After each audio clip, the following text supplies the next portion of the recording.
고요한 아침, 오늘도 습관처럼 주방으로 향했다. 문득 김치냉 장고가 눈에 들어왔다. 늘 가득 차 있던 그곳이 어쩐지 가벼워 보였다.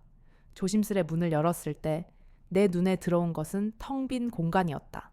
내가 평생을 바쳐 담그고 숙성시킨 김치들이 단 한 포기도 남아있지 않았다. 그 순간 뒤에서 서린이의 차가운 목소리가 들렸다. 어머니, 너무 오래돼서 제가 다 버렸어요. 이제 저희가 먹을 새 김치로 채워 넣으려고요. 내 아들 준호는 거실 소파에 앉아 신문만 바라볼 뿐 아무 말도 하지 않았다. 평생을 가족의 밥상을 지키려 애썼던 내 모든 희생이 그 차가운 말 한마디와 아들의 침묵 속에 산산이 부서지는 듯했다. 내 존재 자체가 부정당하는 충격에 나는 그 자리에서 한동안 움직일 수 없었다. 텅 빈 냉장고 앞에서 산산조각 난 내 존재의 파편들 사이로 지난 69년의 세월이 스쳐 지나갔다. 언제부터였을까? 최순옥이라는 이름, 석자는 희미해지고 그저 엄마 혹은 어머니라는 호칭으로만 불리게 된 것이. 남편을 만나 가정을 꾸리고 준호와 동생을 품에 안았던 순간부터 나의 시간은 오롯이 가족의 것이었다. 새벽같이 일어나 아침밥을 짓고 도시락을 싸고 남편의 양복을 다리고 아이들의 학원비를 벌기 위해 굳은 일 마다하지 않으며 보낸 세월.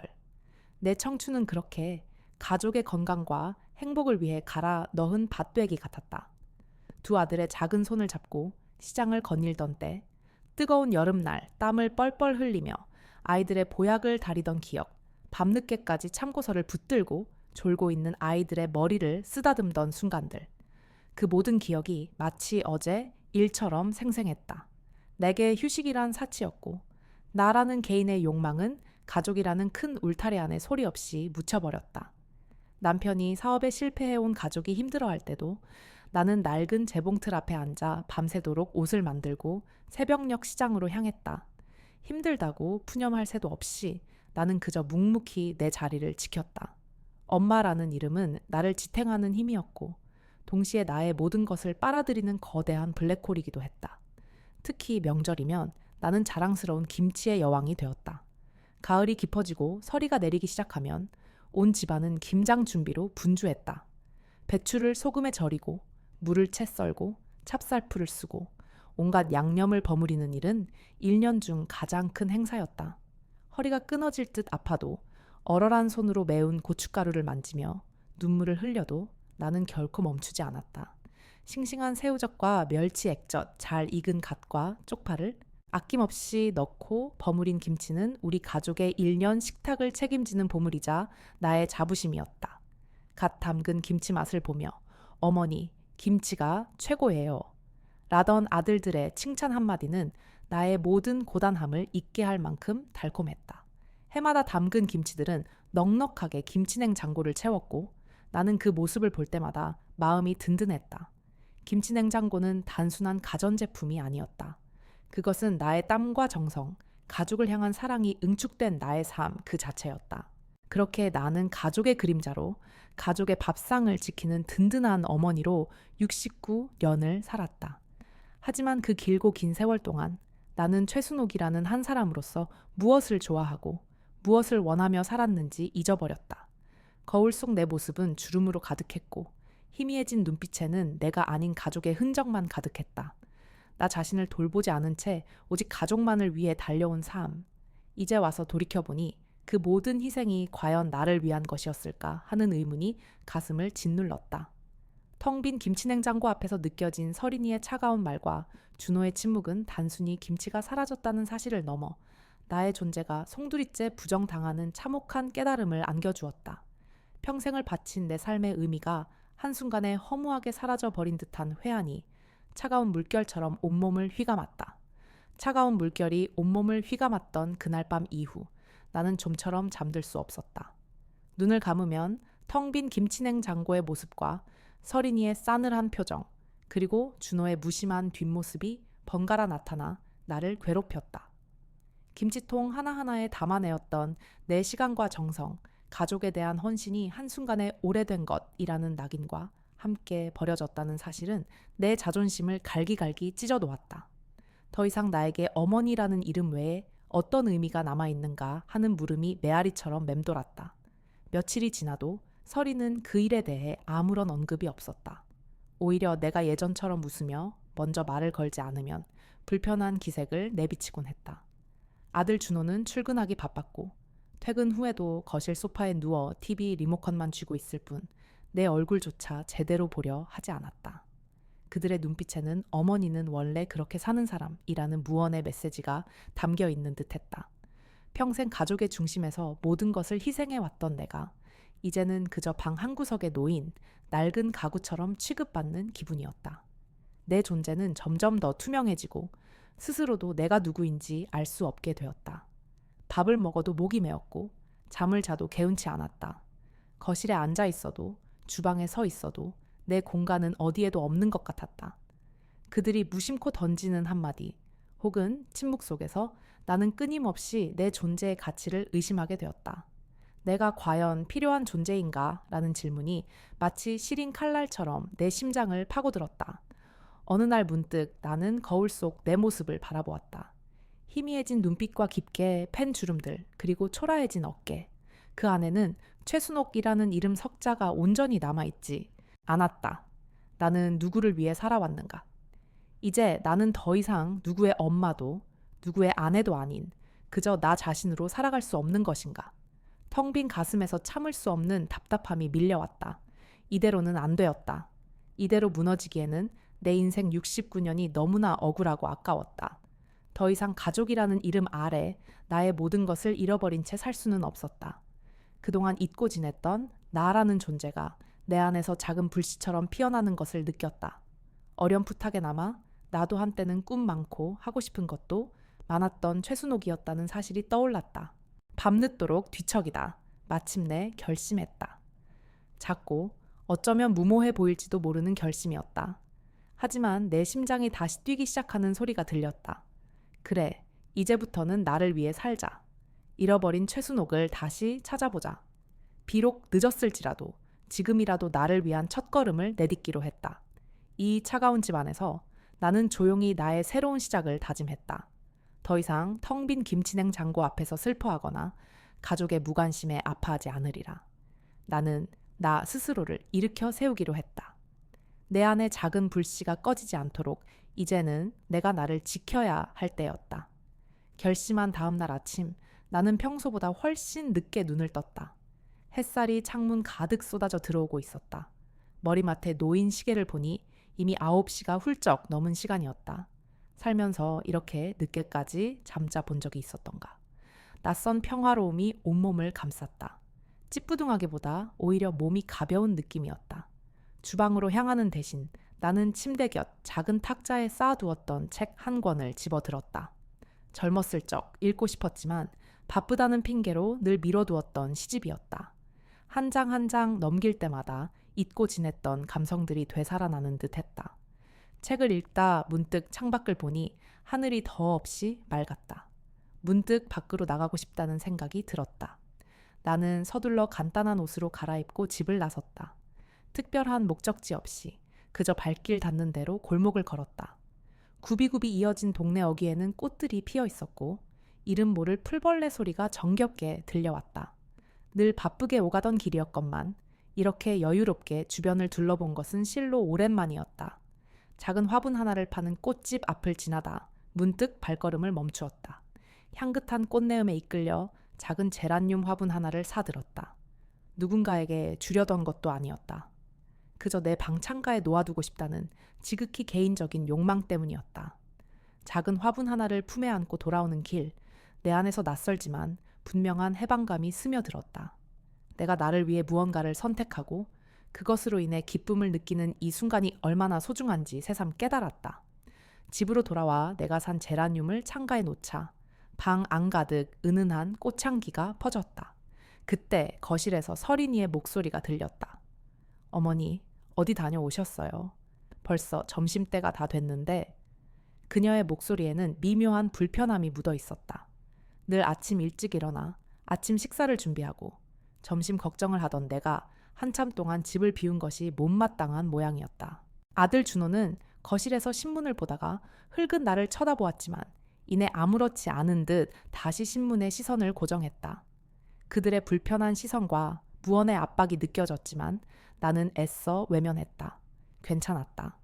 이 작은 변화가 그들을 조금이라도 불편하게 한다면 어쩌면 잘하고 있다는 증거일지도 모른다고 생각했다. 그날 저녁 식사 자리도 평소와는 조금 달랐다. 나는 예전처럼 식탁에 앉아 식구들에게 반찬을 챙겨주지 않았다. 그저 내 앞에 놓인 국그릇과 밥그릇에만 집중했다. 서리는 몇 번이나 나를 곁눈질했고 준호는 조용히 밥만 먹었다. 그 침묵 속에서 불편한 기류가 흘렀지만 나는 더 이상 그들의 눈치를 보지 않았다. 다만 시장에 들렀을 때 정육점 미숙 씨가 어머니, 요즘 얼굴이 환해지셨네요. 무슨 좋은 일 있으세요? 하고 건넨 따뜻한 말 한마디가 떠올라 마음 한구석이 훈훈해졌다. 별것 아닌 대화였지만 그 속에는 거짓 없는 진심이 담겨 있었다. 어쩌면 나를 온전히 바라봐주는 건 가족이 아닌 이런 작은 인연들 속에서 시작되는 것일지도 모른다고 나는 조용히 생각했다. 작은 균열이 시작된 집안에서 나는 그렇게 나를 위한 아주 작고도 단단한 첫걸음을 내딛고 있었다. 나를 위한 작은 첫걸음은 생각보다 더 많은 변화를 가져왔다. 혼자만의 시간을 채워가면서 나는 문득 새로운 배움에 대한 갈증을 느꼈다. 며칠 전 동네 복지관 게시판에서 우연히 보았던 문화 강좌 전단지가 떠올랐다. 망설임 끝에 용기를 내어 복지관을 찾아갔다. 안내 데스크 직원은 환한 미소로 나를 맞아주었다. 꽃꽂이, 강좌와 수채화 강좌. 젊은 시절 꿈 많던 순옥이는 꽃을 보면 그냥 지나치지 못했고 수채화 물감 냄새를 맡을 때면 가슴이 설레곤 했다. 잊고 지낸 감정들이 파도처럼 밀려왔다. 떨리는 손으로 두 강좌 모두 신청서를 작성했다. 새로운 세계의 문이 열리는 기분이었다. 첫 꽃꽂이 수업날 서툰 솜씨로 꽃을 만지는 내 모습이 어색했지만 손끝에서 피어나는 꽃봉고리들을 보며 잊었던 즐거움을 되찾았다. 생명력 넘치는 꽃잎과 줄기들이 내 메마른 마음에도 촉촉한 기운을 불어넣어주는 것 같았다. 수채화 수업에서는 물감으로 색을 입힐 때마다 마음속 응어리가 함께 풀어지는 듯했다. 완벽한 그림은 아니었지만 내 손으로 그려낸 풍경은 그 어떤 명화보다 아름답게 느껴졌다. 나는 배우고 창조하는 기쁨에 흠뻑 빠져들었다. 그러던 어느 날 문화센터 로비에서 익숙한 뒷모습을 발견했다. 수키 언니? 내 목소리에 그녀가 뒤를 돌아보았다. 30년도 더 된 나의 오래된 친구 수키 언니였다. 오랜만에 마주한 언니의 얼굴에는 세월의 흔적이 고스란히 묻어 있었지만 눈빛만은 여전히 맑았다. 우리는 서로를 부둥켜 안고 한참을 웃었다. 근처 찻집에 앉아 우리는 지난 세월의 이야기를 본물 터지듯 쏟아냈다. 언니도 나처럼 자식들을 다 키워놓고 나니 텅 빈 마음에 허전함을 느꼈다고 했다. 순호가 사는 게 다 그런 건가 봐. 내 삶은 다 자식들한테 저당 잡힌 줄 알았는데 아니더라고. 이제라도 우리를 위해 살아야지. 언니의 진심 어린 위로와 공감은 나의 가장 깊은 곳을 어루만져 주었다. 나만 이런 감정을 느끼는 것이 아니라는 사실에 큰 위안을 얻었다. 문화센터를 오가는 길에 시장에 들르는 일도 잦아졌다. 며칠 전 나에게 따뜻한 말을 건네주었던 정육점 미숙 씨와는 이제 허물없이 수다를 떨게 되었다. 어머니, 지난번 제라늄은 잘 키우고 계세요? 어쩜 그렇게 얼굴에 생기가 도세요? 미숙 씨는 늘 먼저 밝게 말을 걸어주었다. 과일 가게 영숙 씨도 마찬가지였다. 어머니, 오늘 사과 참 좋아요. 기운 내세요.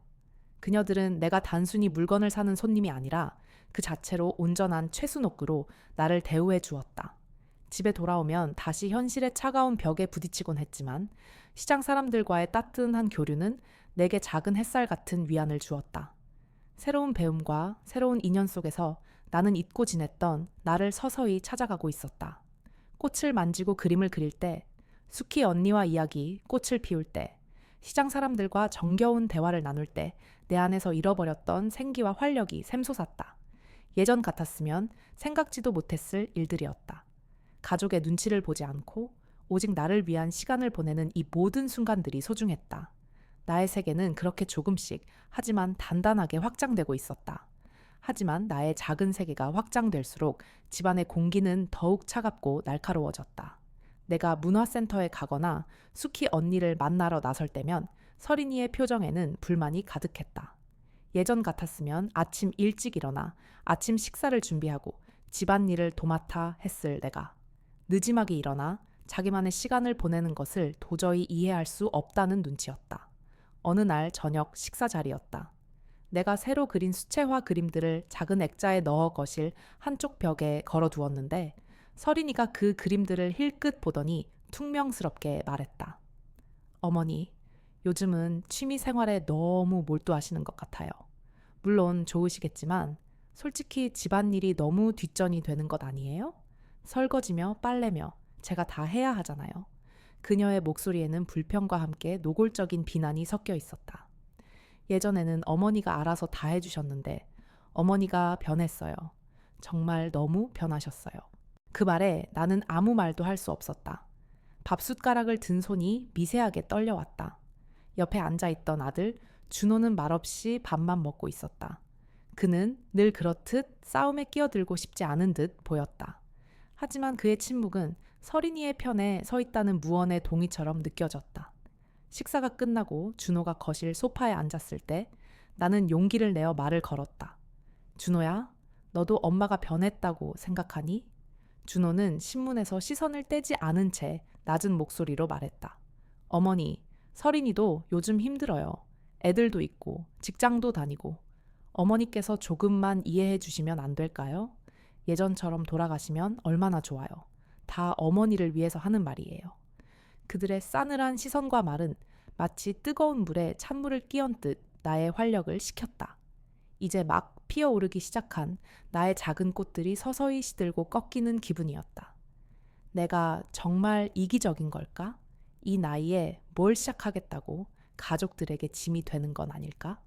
오랜 세월 엄마라는 이름으로 살아온 내게 그들의 말은 여전히 큰 무게로 다가왔다. 텅 빈 김치냉 장고 앞에서 느꼈던 그 참혹한 절망감과 최순옥을 잃어버렸던 지난날의 회한이 다시금 내 안에서 고개를 들었다. 새로 찾은 즐거움이 그 어떤 위로도 되지 못하고 다시금 내가 있어야 할 자리는 가족의 그림자 아래임을 속삭이는 듯 했다. 밤이 깊어질수록 내 침대는 더욱 차갑게 느껴졌고 나는 또다시 잠 못 이루고 뒤척였다. 하지만 텅 빈 가슴에서 밀려왔던 답답함과 이제는 더 이상 이렇게 살 수 없다는 결심이 쉽게 사그라들지는 않았다. 수키 언니의 따뜻한 위로, 미숙 씨와 영숙 씨의 진심 어린 눈빛, 꽃을 만지고 그림을 그릴 때의 벅찬 행복감, 그 모든 순간들이 내 안에서 작은 불씨처럼 타오르고 있었다. 내가 가족의 불평 때문에 다시 예전의 나로 돌아간다면 나는 또다시 최순옥이라는 이름 석자를 잃어버릴 것이다. 다시는 그런 삶을 살고 싶지 않았다. 이 작은 불씨를 꺼뜨리지 않기 위해 나는 이 차가운 집안에서 홀로 내면의 싸움을 시작했다. 이제는 내가 나를 지켜야 할 때였다. 비록 그 길이 외롭고 험난할지라도 나는 흔들리지 않으리라 다짐했다. 내 안의 작은 불씨를 꺼뜨리지 않기 위해 나는 더 이상 가족의 눈치를 보지 않고 문화센터 수업에 꾸준히 나갔다. 수키 언니와 점심 약속을 잡고 시장에서 미숙 씨와 영숙 씨와 따뜻한 안부를 나누는 일도 잦아졌다. 하지만 집으로 돌아올 때마다 나의 작은 해방감은 싸늘한 공기 속에 얼어붙는 듯했다. 며느리 서리는 노골적으로 불편한 심기를 드러냈고 아들 준호는 여전히 침묵으로 그녀의 편에 서 있었다. 어느 날 저녁 식사 자리, 찌개 속 두부가 유난히 딱딱하게 느껴졌다. 서리는 젓가락으로 밥만 깨작거리다 결국 입을 열었다. 어머니, 요즘 복지관에 가시고 그림 그리시고 꽃꽂이 하시는 건 정말 좋으세요. 그런데 솔직히 집안일이 너무 소홀해지는 것 같아서요. 애들 학교 갈 준비며 준호 씨 도시락이며 제가 다 책임져야 하니 저도 너무 힘드네요. 어머니가 예전처럼 좀 도와주시면 안 될까요? 그녀의 목소리에는 불평과 함께 노골적인 비난이 섞여 있었다. 마치 내가 나의 행복을 위해 이기적인 행동을 하고 있다는 듯한 뉘앙스였다. 그녀의 말은 마치 날카로운 칼날처럼 나의 심장을 찔렀다. 나는 고개를 들고 그녀를 똑바로 바라보았다. 옆에 앉아있던 준호는 여전히 밥그릇만 쳐다보고 있었지만 그의 표정은 이미 서린의 편에 기울어져 있었다. 참아왔던 서러움과 분노가 가슴을 끓어오르게 했다. 나는 떨리는 손으로 밥숟가락을 내려놓았다. 서린아, 내가 지난 세월 너희 가족을 위해 얼마나 많은 시간을 바쳤는지 정말 모르는 거니? 내가 집안일을 조금 덜하고 나를 위한 시간을 갖는 것이 그렇게 큰 죄가 되니? 내 목소리는 떨렸지만 더 이상 물러서지 않았다. 그때 준호가 고개를 들었다. 그의 눈에는 짜증과 피로감이 섞여 있었다. 어머니, 서린이 말이 틀린 건 아니에요. 어머니가 예전처럼 집안일을 좀 해주시면 모두가 편하잖아요. 어머니도 편하실 거고요.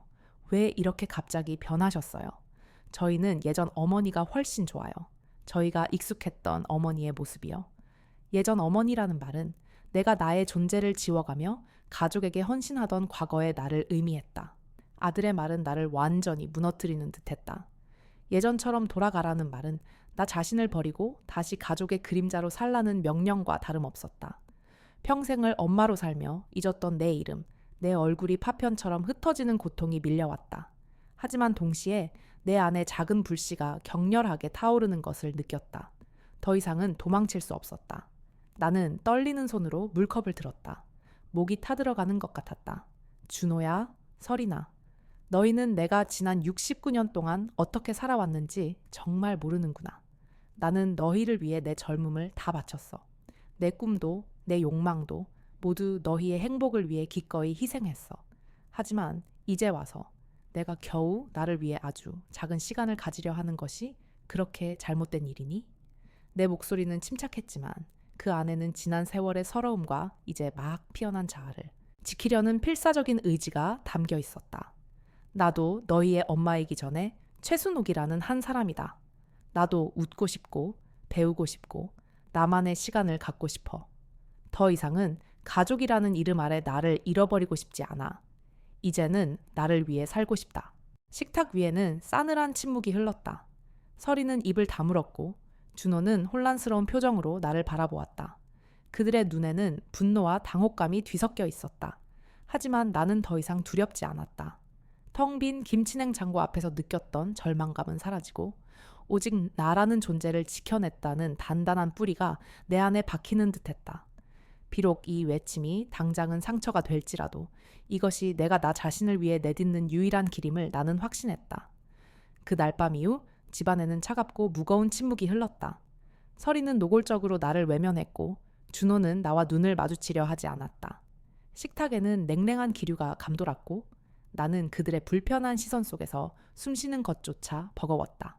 며칠을 그렇게 숨죽이며 지내던 어느 저녁, 준호가 거실 소파에 앉아 나를 불렀다. 그의 목소리에는 단호함과 함께 어딘가 지쳐 보이는 기색이 역력했다. 어머니, 저희 이제 따로 사는 게 어떠세요? 그 한마디가 마치 거대한 망치처럼 내 심장을 내리쳤다. 겉으로는 평온한 척 숨을 골랐지만 내 안에서는 와르르 무언가가 무너져 내리는 듯했다. 평생을 바쳐 지켜온 가족의 울타리에서 이제는 나가달라는 통보나 다름없었다. 가슴 깊숙한 곳에서부터 서늘한 바람이 불어왔다.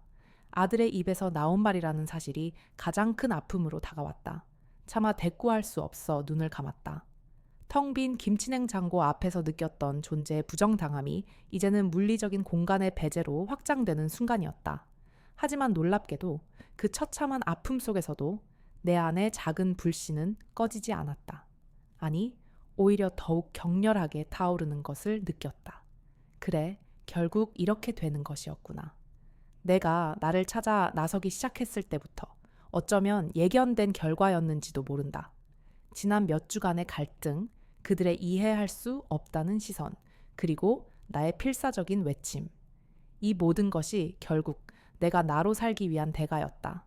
아픔은 분명했지만 동시에 이 지긋지긋한 관계에서 벗어날 수 있다는 희미한 해방감도 함께 밀려왔다. 나는 조용히 눈을 뜨고 아들을 바라보았다. 그의 얼굴에는 미안함보다 해방감이 먼저 읽혔다. 그래, 알겠다.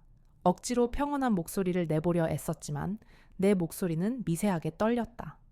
그 순간 지난 세월의 온갖 감정들이 주마등처럼 스쳐 지나갔다.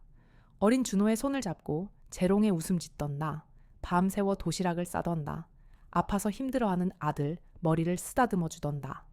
그 모든 엄마로서의 역할이 이제는 끝을 고하는 듯했다. 하지만 동시에 이제는 최순옥으로 살 수 있겠구나 하는 작은 기대감도 함께 고개를 들었다. 이 아픔이 나를 위한 새로운 시작의 씨앗이 될 수도 있으리라. 결심이 서자 지난날의 회한과 아픔은 점차 새로운 삶에 대한 결단과 기대감으로 바뀌어갔다. 더 이상 이 집에서 마음 편히 숨 쉴 수 없는 내게 이곳은 이미 나의 보금자리가 아니었다. 나는 내 안에 작은 목소리에 귀 기울였다. 이제는 정말 나만의 공간이 필요해. 나를 온전히 지켜줄 수 있는 곳. 잃어버렸던 나의 인생을 다시 되찾기 위해 나는 더 이상 주저할 수 없었다. 이별은 언제나 쓰디썼지만 때로는 새로운 문을 열어주는 열쇠가 되기도 한다는 것을 어렴풋이 깨달았다. 다음 날부터 나는 조용히 이사를 준비하기 시작했다. 아들 내외에게 구체적인 계획을 말하지는 않았다. 어차피 그들은 내가 무엇을 하든 무관심하거나 자신의 편의에 따라 반응할 것이 뻔했다. 나는 서랍 속 깊이 넣어두었던 낡은 앨범들을 꺼내 들었다. 빛바랜 사진들 속에는 젊은 날의 내가 있었다. 해맑게 웃는 모습, 꿈에 부풀어 있던 눈빛. 그 사진 속 최순옥을 다시 마주하며 나는 홀로 새로운 시작을 다짐했다. 짐은 많지 않았다. 평생을 가족에게 헌신하며 살았기에 나만의 소유물은 생각보다 적었다. 옷가지 몇 벌, 책 몇 권, 그리고 작은 보석함에 담긴 낡은 반지 하나. 그것이 내가 이 집에서 가져갈 전부였다. 오랜 인연을 정리한다는 것은 비단 살림살이를 정리하는 것만을 의미하지 않았다. 그것은 내 마음속에 뿌리 깊게 박혀있던 가족의 그림자라는 역할을 걷어내는 과정이기도 했다. 나는 더 이상 이 집의 어머니가 아니라 온전한 최순옥으로 다시 태어나야 했다. 아침 일찍 일어나 아들 내외가 출근한 후 나는 조용히 빈 방으로 가서 짐을 꾸렸다. 옷가지들을 개고 소중한 사진들을 상자에 담을 때마다 만감이 교차했다. 지난 세월의 애증과 회한, 그리고 이제 막 피어나는 희망이 뒤섞여 가슴을 아리게 했다. 하지만 나는 흔들리지 않으려 애썼다. 텅 빈 냉장고 앞에서 시작된 나의 여정은 이제 나만의 보금자리를 향한 거친 파도 속으로 나를 밀어넣고 있었다. 나는 이 파도를 헤치고 나가 나만의 섬에 도착하리라 다짐했다. 그리고 그 섬에서 잃어버렸던 최순옥의 삶을 다시금 찬란하게 꽃피우리라. 결심한 다음 날부터 나는 동네 구석구석을 누비며 작은 보금자리를 찾아 헤매었다.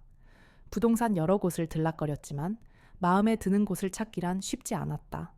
너무 낡거나 너무 비싸거나 아니면 왠지 모르게 허전하고 차가운 기운이 감도는 집들이었다. 어쩌면 내가 원하는 것은 단순한 건물이 아니라 잃어버렸던 나 자신을 온전히 담아낼 수 있는 공간 그 자체였을지도 모른다. 발품을 팔아 지쳐갈 무렵 골목 안쪽에 숨어있던 작은 집 한 채가 내 눈길을 사로잡았다. 낡았지만 정갈한 대문, 햇살이 잘 드는 작은 마당, 그리고 그 안에 소담하게 피어있는 봉숭아꽃. 마치 그림 같은 풍경이었다. 주인에게 양해를 구하고 집 안으로 들어서자 아담한 거실과 방 2칸, 그리고 작은 부엌이 보였다.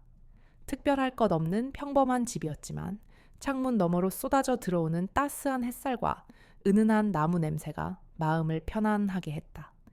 오래된 나무 마루는 삐걱거렸지만 그 소리마저 정겹게 느껴졌다. 이곳이라면 이곳이야말로 내가 찾던 나만의 섬이 될 수 있을 것 같았다. 텅 빈 공간을 바라보며 나는 상상에 잠겼다. 저 창가에 작은 화분들을 놓아두고 이 벽에는 내가 그린 그림들을 걸어두면 어떨까? 낡은 식탁 위에는 직접 만든 꽃꽂이 작품을 두어 언제나 향긋한 꽃내음이 가득하게 할 수도 있으리라. 비록 작고 낡았지만 나만의 취향과 시간으로 가득 채워질 이 공간을 생각하니 가슴이 벅차올랐다. 새로운 보금자리를 찾았다는 소식을 전했을 때 아들 내외는 의외로 담담한 반응을 보였다. 서리는 어머니 잘 됐네요. 혼자 편하게 지내세요. 라고 말했고 준호는 그저 고개를 끄덕일 뿐이었다. 그들의 표정에서는 안도감이 읽혔지만 내심 서운함도 밀려왔다. 그래도 괜찮았다. 그들의 무관심 속에서 나는 역설적으로 진정한 자유를 느꼈다. 이제 나는 그 누구의 눈치도 보지 않고 오롯이 나 자신만을 위한 공간을 꾸밀 수 있었다. 며칠 후 계약을 마치고 집 열쇠를 받아들었을 때 손안의 차가운 금속이 뜨겁게 느껴졌다. 나는 낡은 가구점과 시장을 오가며 필요한 물건들을 하나씩 골랐다. 크고 화려한 것 대신 작고 실용적인 것들을 선택했다. 나만의 공간에 대한 애착은 예상보다 훨씬 컸다. 침대 매트리스 하나를 고르는 일조차 신중했고 작은 식탁 하나를 들여놓을 때도 여러 번 자리를 바꿔보았다. 꽃꽂이 수업에서 만든 작품들을 담을 예쁜 화병을 고르고 수채화 그림들을 걸 액자를 직접 만들기도 했다. 누구에게 보여주기 위함이 아니었다. 그저 내가 좋아서, 내가 행복해지는 일이었기에 가능한 즐거움이었다. 가족들의 차가운 시선과 냉담한 반응은 더 이상 나를 짓누르지 못했다. 홀로 집을 꾸며가는 과정은 마치 잃어버렸던 나의 조각들을 하나씩 맞춰 나가는 것 같았다. 점점 더 나의 온기가 스며들기 시작하는 작은 집 안에서 나는 새로운 환경에서의 삶을 기대하며 다짐했다. 이곳에서 나는 최순옥으로 온전히 살아가리라. 누군가의 아내나 엄마가 아닌 오직 나 자신으로. 69년 만에 비로소 내 이름 석자를 온전히 되찾는 기분이었다. 이제 더 이상 과거의 상처와 회한에 갇히지 않으리라. 내 안의 작은 불씨는 이제 활활 타오르는 불꽃이 되어 이 작은 집을 환하게 밝히고 있었다. 앞으로 펼쳐질 낯선 설렘과 새로운 도전들이 두렵지 않았다. 나는 나 자신을 믿고 이 새로운 길을 굳건히 걸어갈 준비가 되어 있었다. 마침내 그토록 바라던 이삿날이 찾아왔다. 짐이라곤 작은 트럭 반도체 되지 않았지만 그 모든 물건 하나하나가 나의 새로운 시작을 담고 있는 듯했다. 아들 내외는 이삿짐 센터와 간단한 인사를 나누고 서둘러 자리를 떴다. 굳이 따라와 앉아 시간을 보낼 이유가 없었을 것이다. 나는 괜찮았다. 오히려 아무런 방해 없이 온전히 나만의 방식으로 이 공간을 채워나갈 수 있음에 감사했다. 텅 빈 방에 짐들이 들어서자마자 나는 망설임 없이 손을 움직였다. 창계는 애지중지 키워온 작은 제라늄 화분들을 나란히 놓았다. 붉고 푸른 꽃잎들이 햇살을 받아 더욱 생생하게 빛났다. 거실 벽에는 문화센터에서 내가 직접 그린 수채화 그림들을 걸었다. 어설프지만 내 손길이 닿은 그림들은 이 공간에 따뜻한 온기를 불어넣었다. 낡은 식탁 위에는 새로 배운 꽃꽂이 솜씨로 만든 작은 꽃다발을 두었다. 은은한 꽃향기가 집안 가득 퍼지자 비로소 이곳이 나의 집이 되었다는 실감이 났다. 햇살 가득한 오후, 나는 창가에 앉아 따스한 햇볕을 쬐었다. 고요한 침묵 속에서 나지막이 불어오는 바람소리, 나무잎 스치는 소리만이 들려왔다. 이곳은 더 이상 가족의 시선이나 기대에 갇히지 않는 온전한 나만의 왕국이었다. 삐걱거리는 마루소리조차 정겹게 느껴졌다. 나는 이 작은 공간에서 숨쉬는 공기마저 자유롭고 평화로웠다. 한참을 그렇게 앉아 있는데 똑똑 대문에서 노크 소리가 들렸다. 조심스레 문을 열자 옆집에서 오신 듯한 아주머니가 환한 미소를 짓고 서 계셨다. 새로 이사 오신 분이시죠? 저는 옆집에 사는 박정숙이에요. 혹시 떡은 좋아하시나 해서 조금 가져왔어요. 따뜻한 온기가 느껴지는 떡 접시를 건네는 그녀의 손길에서 나는 낯선 곳에서 느끼는 따뜻한 정을 발견했다. 아유, 감사합니다. 최순옥이라고 합니다. 처음으로 내 이름 석자를 온전히 소개하는 순간이었다. 어색함도 잠시, 우리는 금세 이런저런 이야기를 나누며 웃음꽃을 피웠다.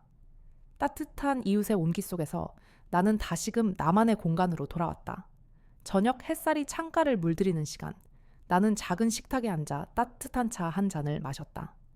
텅 빈 김치냉장고 앞에서 절망했던 날들, 가족의 무관심 속에서 나를 잃었던 지난 세월이 주마등처럼 스쳐 지나갔다. 하지만 이제는 모든 것이 달랐다. 내 손으로 직접 꾸민 이 아늑한 공간은 내게 온전한 자유와 평화를 선물했다. 더 이상 외롭거나 두렵지 않았다. 잃어버렸던 나 자신을 이 작은 집에서 완벽하게 되찾은 기분이었다. 이제야 비로소 최순옥으로 온전히 나 자신으로 살아가는 첫날이 저물고 있었다. 옆집 박정숙 아주머니와의 따뜻한 만남은 이사 첫날 밤 내 마음속에 작은 등불을 밝혀주었다. 낯선 곳에서 느끼는 온기가 이토록 감미로울 줄이야. 다음 날 아침 잠에서 깨어나니 어제와는 또 다른 햇살이 창가를 가득 채우고 있었다. 삐걱거리는 마루를 밟고 부엌으로 향하며 나는 문득 지난날 복지관 게시판에서 보았던 안내문들을 떠올렸다.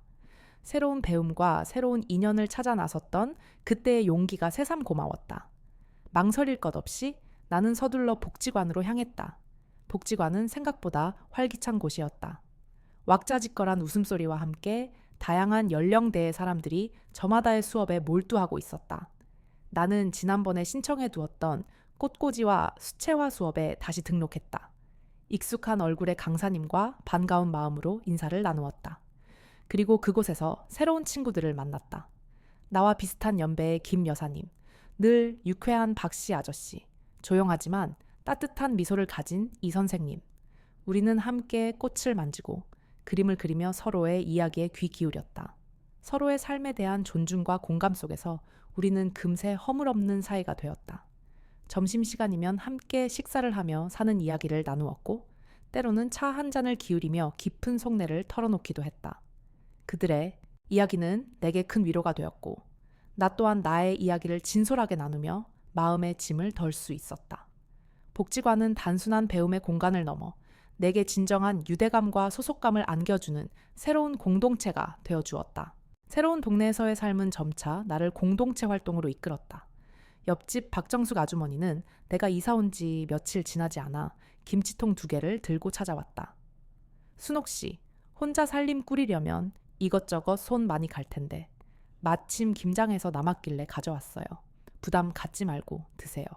그 김치 맛은 평생 내가 담가왔던 김치와는 또 다른 깊은 정이 담긴 맛이었다.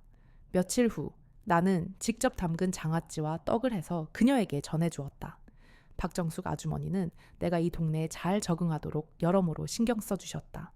골목길 청소를 함께하고 반찬을 나눠 먹고 가끔은 둘이 나란히 앉아 복지관 소식을 전하거나 시시콜콜한 동네 이야기를 나누는 일상이 이어졌다. 이웃들과의 교류는 시장까지 이어졌다. 복지관 친구들과 함께 시장에 장을 보러 가면 미숙 씨와 영숙 씨는 더욱 반갑게 우리를 맞아주었다. 어머니, 친구분들이랑 같이 오시니 더 보기 좋네요. 다들 얼굴에 꽃이 피셨어요. 그들의 진심 어린 말 한마디는 나의 하루를 환하게 밝혀주었다. 나는 이제 미숙 씨에게는 질 좋은 고기를, 영숙 씨에게는 싱싱한 채소를 추천받는 단골 손님이 되었다. 그녀들과의 소박한 대화 속에서 나는 삶의 활력과 즐거움을 느꼈다. 가장 놀라운 변화는 김치에 대한 나의 감정이었다. 한때 나의 존재를 부정당하는 아픔의 상징이었던 김치냉장고. 이제 그 안에는 내가 직접 담근 김치와 이웃들이 준 김치들이 어우러져 있었다. 가을이 깊어지고 김장철이 돌아왔을 때 나는 망설임 없이 복지관 친구들과 박정숙 아주머니에게 함께 김장을 하자고 제안했다. 모두 흔쾌히 내 제안을 받아들였다. 우리 집 작은 마당은 웃음꽃 피는 김장터가 되었다. 우리는 배추를 절이고 물을 썰고 찹쌀풀을 쓰며 재료를 준비했다. 매운 고춧가루에 눈물을 흘리면서도 우리는 서로의 등을 토닥이며 즐겁게 김치를 버무렸다. 내가 담근 김치는 이제 가족의 밥상만을 위한 것이 아니었다.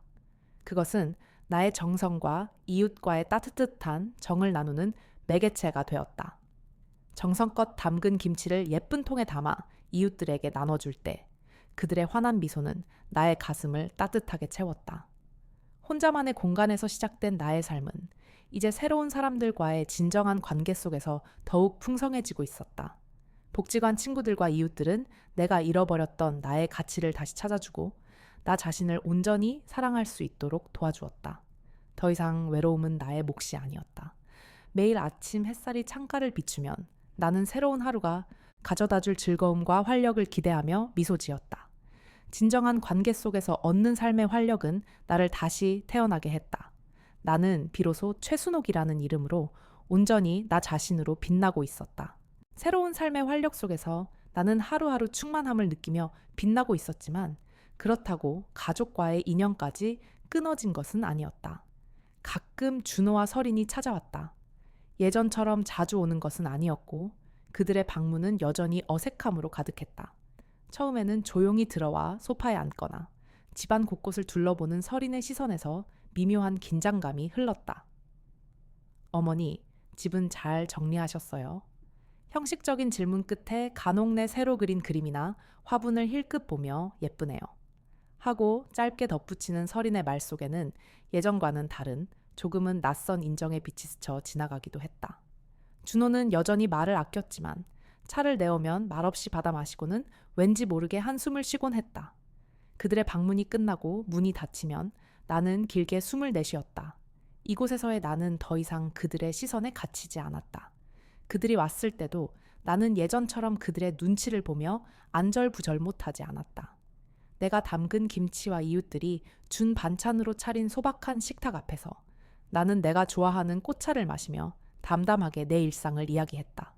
복지관에서 만난 친구들과 함께 김장했던 이야기, 옆집 박정숙 아주머니와 함께 동네 청소를 했던 이야기, 그리고 새롭게 배운 그림과 꽃꽂이, 수업에서 느낀 즐거움을 나누었다. 처음에는 그들이 내 이야기에 어떻게 반응해야 할지 몰라 당황하는 기색이 역력했다. 특히 서리는 과거의 일들을 떠올리는 듯 불편한 표정을 짓기도 했지만 나는 과거의 아픔을 다시 들추지 않았다. 그저 나의 현재를 보여줄 뿐이었다. 그렇게 담담하게 마주하는 시간 속에서 나는 비로소 과거의 상처를 온전히 받아들일 수 있게 되었다. 텅 빈 김치냉장고 앞에서 느꼈던 절망감, 가족의 무관심 속에서 무너졌던 자존감, 그리고 아들이 내게 따로 살자고 했던 그 참혹한 순간들. 그 모든 아픔이 여전히 내 기억 속에 있었지만 더 이상 나를 짓누르지는 않았다. 그것은 마치 흉터처럼 남아 지나온 세월의 증표가 되었다. 상처가 아물었기에 더 이상 고통스럽지 않았다. 그 아픔들이 있었기에 지금의 내가 존재할 수 있었다는 것을 깨달았다. 나는 그들을 온전히 용서했다기보다는 그들과 나 사이의 간극을 인정하고 더 이상 그 간극 때문에 나 자신을 파괴하지 않기로 했다. 나 자신을 위해 용서라는 이름의 평화를 선물한 것이었다. 가족의 무관심 속에서 홀로 시작했던 나의 변화는 이제 나를 온전히 사랑하게 만들었다. 거울 속 내 얼굴에는 깊어진 주름만큼이나 단단해진 눈빛과 편안한 미소가 자리 잡고 있었다. 최순옥이라는 이름 석자는 이제 그 누구의 그림자도 아닌 온전히 나 자신만의 빛으로 가득 찼다. 나는 나를 위해 꽃을 가꾸고 그림을 그리며 새로운 사람들과 관계를 맺었다. 이 모든 행위가 내게 나는 소중한 존재다라는 확신을 안겨주었다. 물론 여전히 나는 준호의 어머니였다. 자식과의 인연은 혈육의 끈으로 묶여 있어 결코 끊어낼 수 없는 것이었다. 하지만 이제 나는 더 이상 어머니라는 이름 아래 나 자신을 지워버리지 않았다. 어머니로서의 역할과 여성으로서의 자아 사이에서 나는 비로소 균형을 찾았다. 자식들의 행복을 바라는 마음은 여전했지만 그 행복이 나의 희생 위에 세워져야 한다는 강박에서는 완전히 벗어났다. 나는 그저 최순옥이라는 한 사람으로서 나의 삶을 충실히 살아내는 것만으로도 충분히 아름답고 의미 있는 존재였다. 그리고 그 온전한 나 자신이 오히려 아이들에게는 더 좋은 어머니가 될 수 있을 것이라고 믿었다. 나는 나의 삶을 존중하며 비로소 나의 이름으로 빛나는 법을 배우고 있었다. 해가 저무는 시간, 나는 나만의 공간, 작은 창가에 앉아 있었다. 서서히 붉게 물들어가는 하늘을 물끄러미 바라보았다. 더 이상 서두를 필요도 누군가의 눈치를 볼 필요도 없었다. 그저 고요히 흐르는 시간에 몸을 맡긴 채 내 얼굴에 스미는 평화로운 미소를 느꼈다. 69년이라는 긴 세월을 돌아 마침내 도착한 이 순간 내 안에는 더 이상 공허함이나 두려움이 없었다. 마치 폭풍우가 지나간 후의 바다처럼 잔잔하고 투명한 평온만이 가득했다. 작은 화분에 피어난 꽃잎 하나, 창문 너머 들려오는 아이들의 웃음소리, 이웃이 건넨 따뜻한 김치 한 조각. 이 모든 작은 것들이 내게는 더할 나위 없는 소중한 행복이었다. 과거에는 당연하게 여겼거나 혹은 알아차리지 못했던 일상 속의 보석들이 이제는 선명하게 반짝였다. 서두르지 않고 차 한 잔을 음미하고 좋아하는 시집을 펼쳐 읽으며 그림 속 꽃잎 하나하나에 정성을 쏟는 시간들. 그 모든 순간들이 오롯이 나를 위한 선물이었다. 잃어버렸던 나의 감성들이 다시 살아나 세상을 더욱 선명한 색깔로 물들이고 있었다. 이제 나는 더 이상 외롭지 않았다. 홀로 있다는 것은 고립이 아니라 온전한 자유이자 내면의 충만함이었다. 가족의 그림자 속에서 살던 내가 이 작은 집에서 비로소 나라는 빛을 발견했다. 두려움도 사라졌다. 미래에 대한 막연한 불안감 대신 오늘 하루를 충실히 살아가는 것만으로도 충분하다는 삶의 지혜를 얻었다. 최순옥으로 살고 있다는 것, 내 선택과 내 감정을 존중하며 나답게 살고 있다는 것이 더할 나위 없는 행복이었다. 창밖을 바라보며 나는 생각했다. 어쩌면 이 세상 어딘가에는 나처럼 오랜 세월 자신을 잊고 살아가던 수많은 엄마들이 있을 것이다. 그들에게 내 이야기가 작은 용기가 되었으면 좋겠다고. 늦었다고 생각할 때가 가장 빠르다고 했던가. 나이 들어서도 우리는 여전히 꿈꿀 수 있고 배우고 사랑하며 온전히 나 자신으로 빛날 수 있다는 것을 말해주고 싶었다. 당신의 삶은 여전히 당신의 것이다. 그 누구도 당신의 존재를 함부로 할 수 없다. 이제는 당신을 위해 당신의 시간을 살아가도 괜찮다고 그렇게 말해주고 싶었다. 해가 지고 다시 떠오르듯 우리 삶에도 언제든 새로운 시작이 찾아올 수 있다고. 나는 조용히 미소 지으며 내일 또 다른 햇살이 가득할 나의 새로운 아침을 기다렸다. 이제 나의 삶은 온전히 나의 것이다.